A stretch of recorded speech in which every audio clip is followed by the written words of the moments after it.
O que você está ouvindo é o Canto da Cigarra. Aqui nós tratamos de resiliência e vida intelectual. Todo mundo sabe que a autoestima é imprescindível para uma vida mais feliz. Todo mundo precisa dela, é ou não é? Olha, para superar aquele dia cinza, fases mais complicadas da vida e até mesmo aqueles comentários e críticas, agora eu e você nós vamos aprender um pouquinho mais sobre as mulheres, com a ajuda dessa dupla poderosa. Ela é psiquiatra, coach, escritora, palestrante e está em parceria com essa...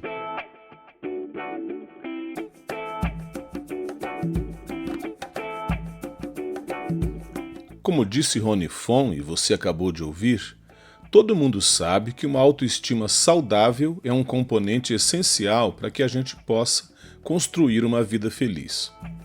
Isso é autoestima, como você se vê e como você se percebe.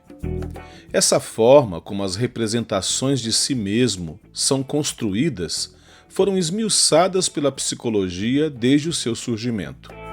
E é bem verdade que a literatura e a poesia também se debruçaram sobre o tema.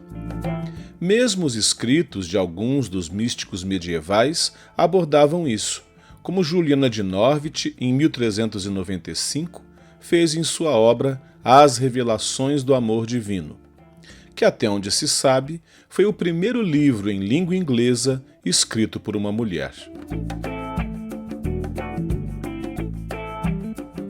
Aliás, mulheres e autoestima são, por si só, um tema recorrente de pesquisa.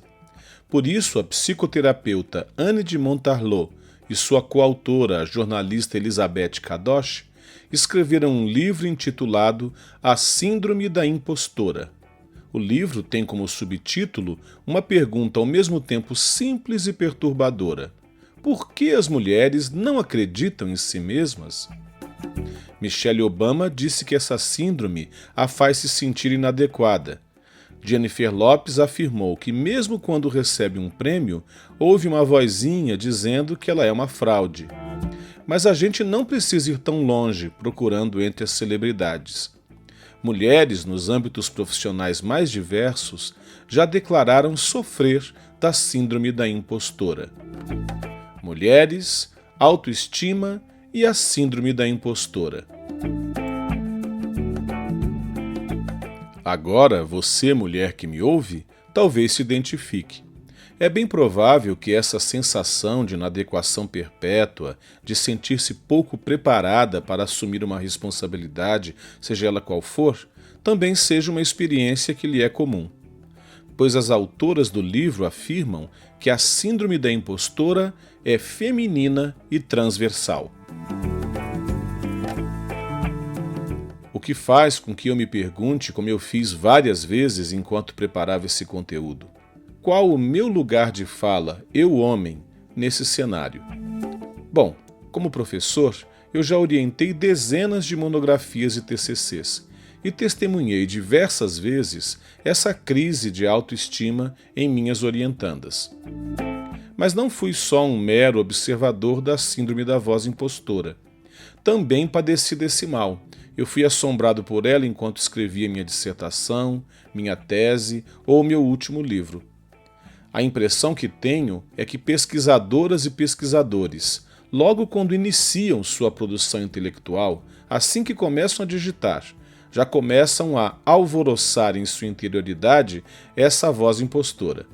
Ela começa sutil, pode apresentar-se como uma busca pela excelência. Depois ela cresce um pouquinho e torna-se um perfeccionismozinho chato. Até que, invariavelmente, ela degringola geral, se agigantando como culpa, como insultos assumidos e uma autocrítica exacerbada. Como você pode ver, embora a síndrome da voz impostora tenha uma conotação especial com as mulheres, também é verdade que muitos homens sofrem com ela, em diversas áreas, em especial na academia. Então, eu quero fazer um pedido cheio de pompa para vocês, mulheres que me ouvem. Vocês enternecem o mundo, concedem a ele a perspectiva psicológica da moral do cuidado, como dizia Carol Gilligan. Dei carteirada agora, né? Mas eu quero é pedir que você envie esse podcast para algum colega seu. Esse mesmo que veio aí na sua cabeça enquanto você me ouvia. Pode ser que faça tão bem para ele como o episódio passado fez para o Fanley, que me mandou essa mensagem de áudio aqui. Eu sou professor do Instituto Federal, aqui no interior de São Paulo, em Tupã, e eu estou fazendo meu doutorado no PIEC-USP, é o Programa Interunidades em Ensino de Ciências, né? Eu sou biólogo, mas eu trabalho com ensino de biologia. E estou fazendo meu doutorado, sim, com Paulo Freire. Os documentos oficiais dos institutos federais são bastante, pelo menos teoricamente, são bastante freirianos. E eu vou estudar as licenciaturas em biologia. E a minha pesquisa é mais ou menos isso, encontrar o que realmente de Paulo Freire tem nessas licenciaturas, né, em termos do que está no currículo, do que está nos projetos pedagógicos, na fala dos professores, se tem Paulo Freire ou não. Foi muito legal porque parece que tem época que você avança mais e tem época que você está super improdutivo, né? E acho que eu, por conta desse cenário agora, desses últimos meses, com muitas pessoas que eu conheço morrendo de Covid, muita tristeza, muito luto, ouvir aquele podcast foi muito bom, foi muito joia, me acalmou muito, viu, querido? Foi de Deus. Foi de Deus mesmo. Dessa vez, quero investigar a síndrome da voz impostora. Fique comigo até o final e você ouvirá sobre como lidar com a baixa autoestima. Procurei pessoas criativas que venceram os seus próprios bloqueios. Me dediquei a entender como autores e autoras que produzem arte e literatura já lidaram com essa voz, essa síndrome da impostora. Como fizeram para resistir e produzir sua arte e seu texto? E que dicas eles podem dar a mim e a você, gente acadêmica que precisa enfrentar seus fantasmas pessoais? Ei, dor, eu não te escuto mais. Você não me leva a nada. Ei, medo, eu não te escuto mais. Você não me leva a nada. E se quiser saber pra onde eu vou, pra onde tem as flores. Meu nome é Brenda Vanin, eu sou psicóloga e no podcast passado eu fiquei com vergonha de me escutar. E foi assim, dessa forma vulnerável, que a Brenda começou a me explicar o que é a síndrome do impostor. Acredito que a primeira coisa que seja importante a gente conversar e esclarecer sobre a síndrome do impostor é que ela não é um transtorno mental ou uma doença, como a síndrome de burnout, por exemplo. A síndrome do impostor nada mais é do que um conjunto de crenças que nos faz ter uma visão equivocada, distorcida da gente mesmo e que atrapalha nossas relações, nossa tomada de decisão, nosso crescimento pessoal, profissional, porque a gente recua diante de desafios simplesmente achando que não é capaz, achando que não consegue, que não é bom o suficiente. Um exemplo meu foi aqui na abertura do programa, né? Quando eu falei que fiquei envergonhada de mim mesma, mesmo sabendo tudo que eu já tinha falado, mesmo sabendo que eu estava falando coisas certas, na hora de me ouvir gravada aqui no Spotify, fiquei com vergonha, fiquei acanhada. A síndrome do impostor, ela acaba afetando a gente, em maior ou menor grau. Se eu tivesse um grau maior da síndrome do impostor, talvez eu nem aceitasse estar aqui. Como a Brenda explicou, a síndrome da impostora não é reconhecida como uma doença, o que quer dizer que ela não é propriamente uma síndrome. A forma precisa como ela foi denominada nos artigos iniciais era fenômeno do impostor. Isso porque ele foi interpretado como um fenômeno da mente na primeira pesquisa publicada em 1978 por duas pesquisadoras da Universidade Estadual da Geórgia. Naquela ocasião, quando elas utilizaram essa nomenclatura, impostor, elas queriam designar essa condição de mente em que uma pessoa está dominada pela autossabotagem.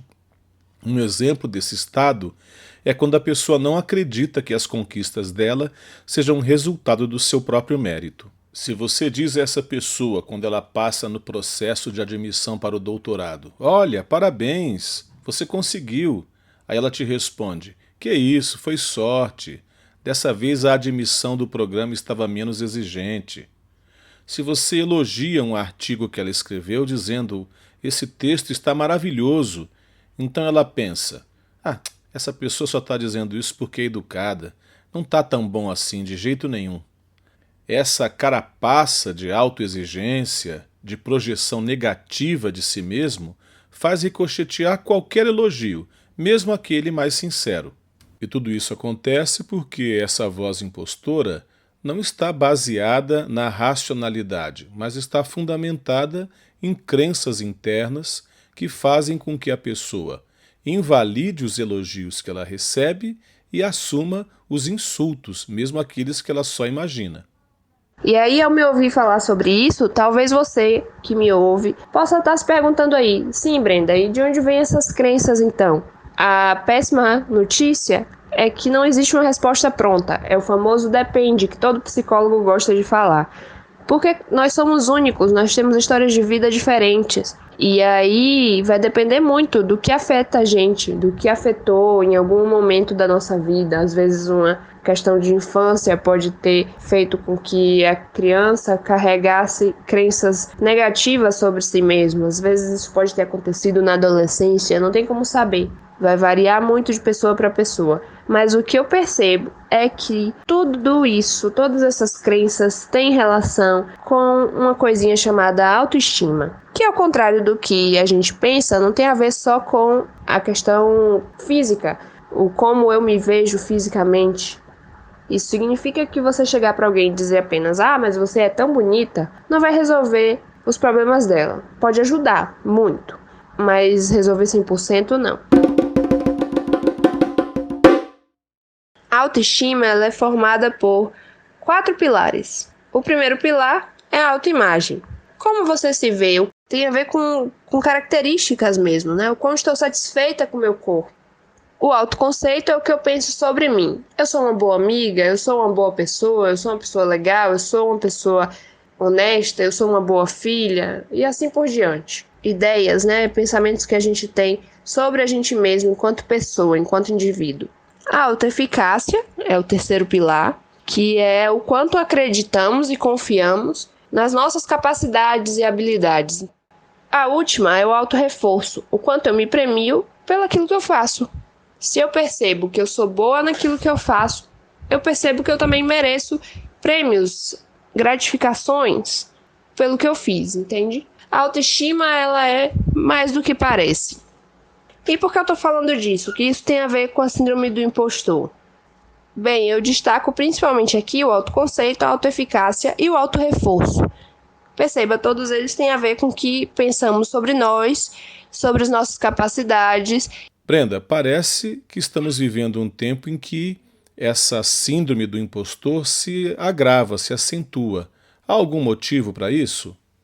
Uma das coisas que eu percebo como grande contribuinte para a síndrome do impostor é a comparação. E principalmente a comparação que existe na internet. E existe uma parcela ainda crescente de pessoas que compartilham seu conteúdo, que produzem um conteúdo para as redes sociais. E aí o que a gente faz? A gente compara a nossa vida, que a gente tem acesso a ela 24 horas por dia, 7 dias por semana, com uma história de 15 segundos cheio de filtro de alguém que a gente não conhece a realidade. E aí vem aquela vozinha insana, dizendo que a gente não estuda o suficiente, que a gente não dá conta, que a gente não consegue. Isso se estende para os nossos outros projetos, como, por exemplo, uma tese, uma dissertação, um TCC. E eu não resisto aqui também em contextualizar como o ambiente acadêmico ele é permeado dessas competições, dessas comparações. Quando alguém apresenta um látis que é um látis angelical, é querubínico, não é um ser humano que produziu toda aquela quantidade imensa de artigos. Parece que a pessoa escreve desde que estava na vida uterina. E a gente fica sofrendo porque compara nossa história acadêmica, que é singular, com a de outra pessoa. E essas vozes podem nos atormentar, nos perseguir. Como a gente se livra dessas vozes? Você não vai dar conta. Isso que você está fazendo é ruim. Esses pensamentos, essas vozes, elas vêm e elas parecem ter a força de um tsunami. Parece que não resta nada pra gente, a não ser levado pela correnteza e morrer afogado. Mas aí eu tenho uma palavra de ânimo, se eu posso chamar assim, para você que se sente dessa forma. Na verdade, esses pensamentos, eles só parecem grandes e assustadores e fortes.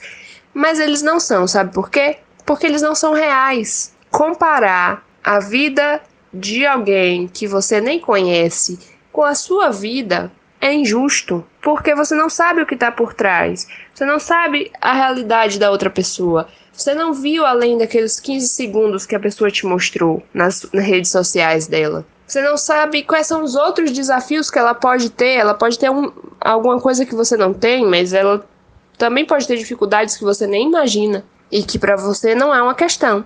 A melhor comparação, a comparação mais saudável que a gente pode fazer é a comparação da gente com a gente mesmo em diferentes períodos da vida. É bom esse tipo de comparação porque eu consigo me perceber e perceber o quanto que eu evoluí, o quanto que eu caminhei nesse tempo.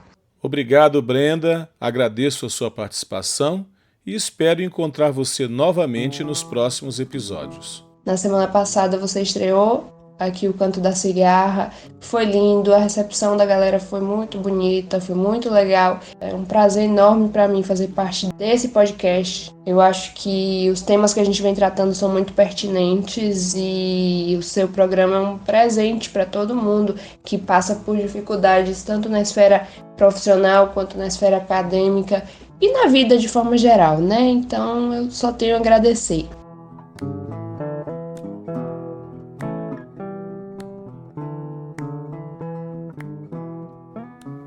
Nosso próximo convidado é meu amigo desde a adolescência. Ele é jornalista e foi chargista da editoria de economia do jornal Folha de São Paulo. É o Marcelo de Andrade, que assinava suas charges como Mandrade. Marcelo, seja bem-vindo aqui ao Canto da Cigarra e eu queria que você contasse pra gente como depois de formar-se em jornalismo, você acabou enveredando aí por essa carreira de desenhista. Estava frustrado porque eu não desenhava o suficiente ou não tinha conseguido um espaço no mercado editorial. Então eu desisti de tentar cavar esse espaço, mas eu mantinha contato com vários profissionais, né? Eu cheguei até a escrever alguns roteiros que outros desenhistas desenharam, né? Como João Spaca.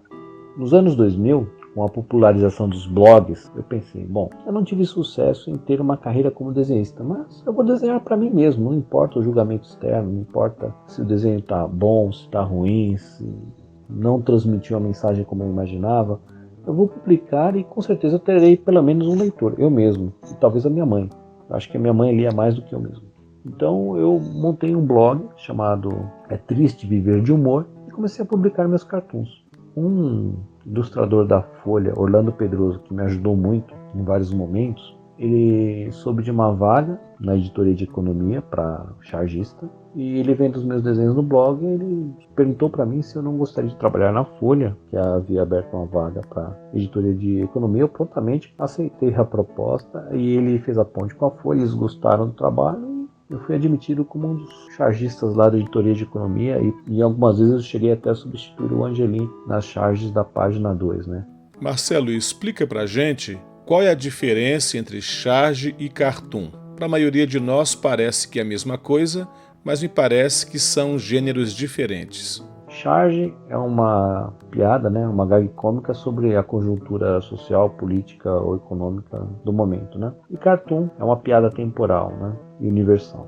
Então eu fazia charges para a Folha, durante alguns anos eu fiz. Então o curioso é que, enquanto que eu tentava cavar um espaço no mercado editorial, ficava muito preocupado com julgamentos externos, quando eu ignorei esses julgamentos externos, ignorei qualquer pressão sobre a produção artística, quando eu fiz por prazer, seguindo o meu propósito, a coisa fluiu. Eu, nessa satisfação, nessa realização, eu consegui atrair, por esses mecanismos insondáveis do universo, a atenção da Folha através do meu amigo Orlando. Você, como artista, provavelmente precisou superar essa voz impostora. Você tem alguma dica que possa dar pra gente? essa síndrome do impostor me prejudicou e ainda me prejudica em várias atividades, em vários papéis sociais, tanto profissionalmente, como desenhista, como artista, né? Como esposo, como pai, como cidadão, em minhas atividades, por assim dizer, religiosas, né? Me sinto um impostor, porque como eu posso passar alguma mensagem edificante para alguém, se eu muitas vezes já cometi faltas similares ou já incorri em erros sobre os quais eu estou comentando. O que eu tenho a dizer é que o fato de você já saber que tem a síndrome do impostor já é um avanço. E quando você perceber isso, você, lógico, não ignorar suas limitações reais, mas sabendo-as, conhecendo-as, você buscar formas para superá-las e não deixá-las crescer e se tornarem obstáculos intransponíveis para o seu desenvolvimento, né? Acho que elas devem servir como um estímulo para você procurar superá-las, né? Ainda sofro muito da síndrome do impostor. Eu me sinto uma fraude ambulante. Todo momento é uma luta interna contra essas crenças limitantes. Mas, por outro lado, sei também que eu tenho algo a oferecer, algo a compartilhar e que algumas pessoas reconhecem isso. Então, isso é um estímulo para seguirmos adiante. Mas o próximo passo é, independente do que os outros acharem, o importante é você seguir adiante e fazer aquilo em que você acredita e aquilo que você se dispõe a fazer, a despeito de todas as suas fraquezas e suas dificuldades. Pior que a síndrome do impostor é a síndrome dos braços cruzados.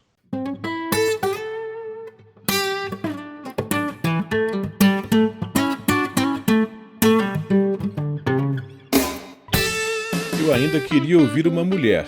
Por isso, procurei falar com Liz Vecchi, uma advogada tributarista de sucesso que também é mãe e esposa.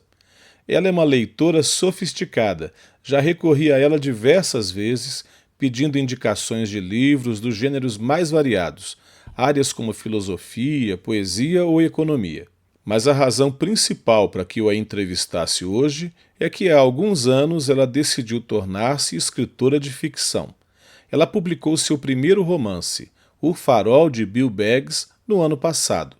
E nesse curto espaço de tempo já escreveu outros 2 livros. Está trabalhando em uma nova história agora mesmo, e é bem provável que até o Natal ela já tenha a incrível marca de 4 romances escritos por ela. Liz, seja muito bem-vinda ao Canto da Cigarra. Para a gente é uma alegria poder contar com a sua participação. Me diz, que dificuldades enfrentam as mulheres para escrever, seja romance, seja uma tese ou uma dissertação?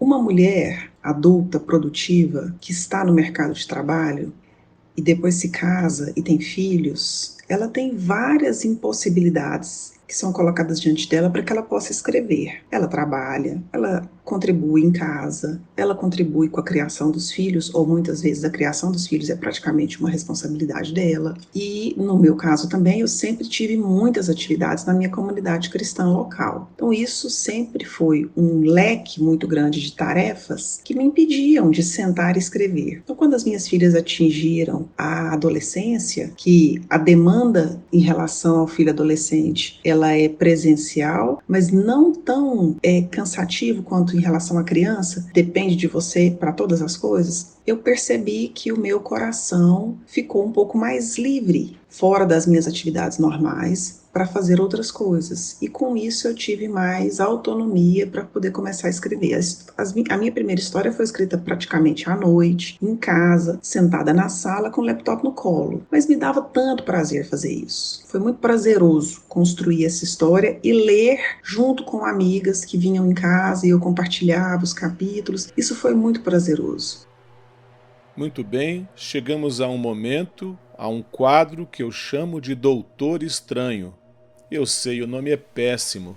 Se algum ouvinte tiver uma sugestão melhor, eu vou acatar prontamente. Mas esse é um momento em que a gente imagina o perfil de uma pessoa, um pós-graduando ou uma pós-graduanda, e pede a um dos convidados que dê um conselho que possa favorecer essa pessoa na sua produção intelectual. Então, Liz, mentalize comigo a Lourdes. Ela é uma mulher adulta que está agora tentando se pós-graduar. Aliás, ela tem algumas características da síndrome da impostora. Ela, por vezes, é vítima do perfeccionismo ou do preciosismo, trabalha demais justamente para tentar disfarçar aquela sensação de que é uma fraude. Em outras ocasiões, ela pode procrastinar terrivelmente, se ausentando do cenário para evitar, penso eu, qualquer julgamento alheio. Mas o mais terrível, sem dúvida, é que ela tem sofrido com a falta de concentração para escrever, para produzir a sua pesquisa. Liz, que conselho você daria a Lourdes?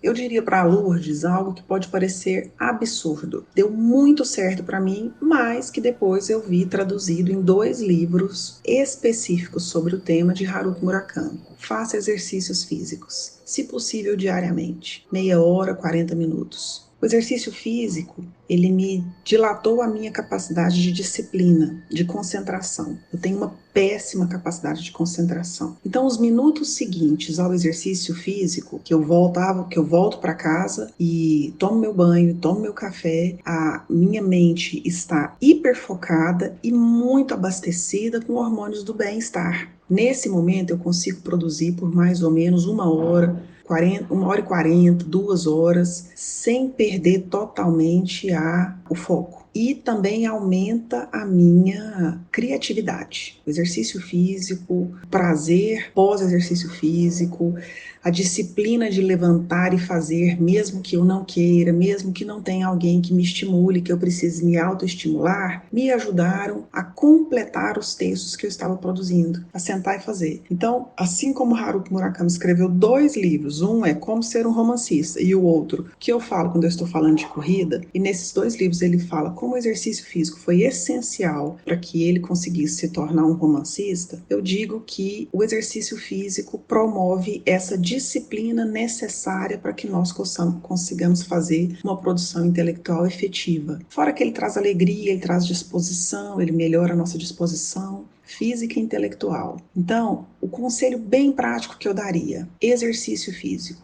Ache no horário do dia, o melhor horário, o horário que mais te inspira. O meu é pela manhã. Eu li um livro sobre os segredos da criatividade, da Silvia Adela Corrêa, um manualzinho curto, e lá ela dá pequenas dicas e ela fala, observe o seu organismo. Que hora que você sente aquele lampejo de criatividade? Não perca isso. Guarda esse momento e comece a produzir nesse momento. E para mim foi muito efetivo o fato de eu conseguir ter um canto para mim na casa onde eu moro. Não era um canto só meu, então é um canto que eu dividia com as minhas filhas, agora principalmente durante a quarentena, mas ter um canto onde está ali minha caneta, ali está o meu bloco de anotação, ali está meu laptop, isso também foi muito produtivo, para que eu pudesse, ao sentar, não precisar arrumar um local. Eu já chegava, estava pronto, sentava e começava a escrever. Então também foi muito produtivo. Eu acho que esse é o conselho mais prático que eu posso dar.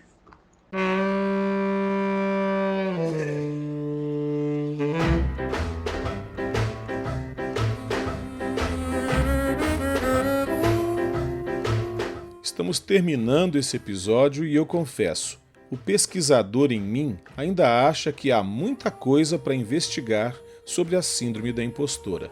O que você acha? Comenta com a gente nas redes sociais. Essa conversa de hoje contou com a participação carismática da psicóloga Brenda Vanin e também com um depoimento generoso e sincero do Marcelo de Andrade, meu amigo desde quando a gente se metia em brigas homéricas no bairro em que morávamos.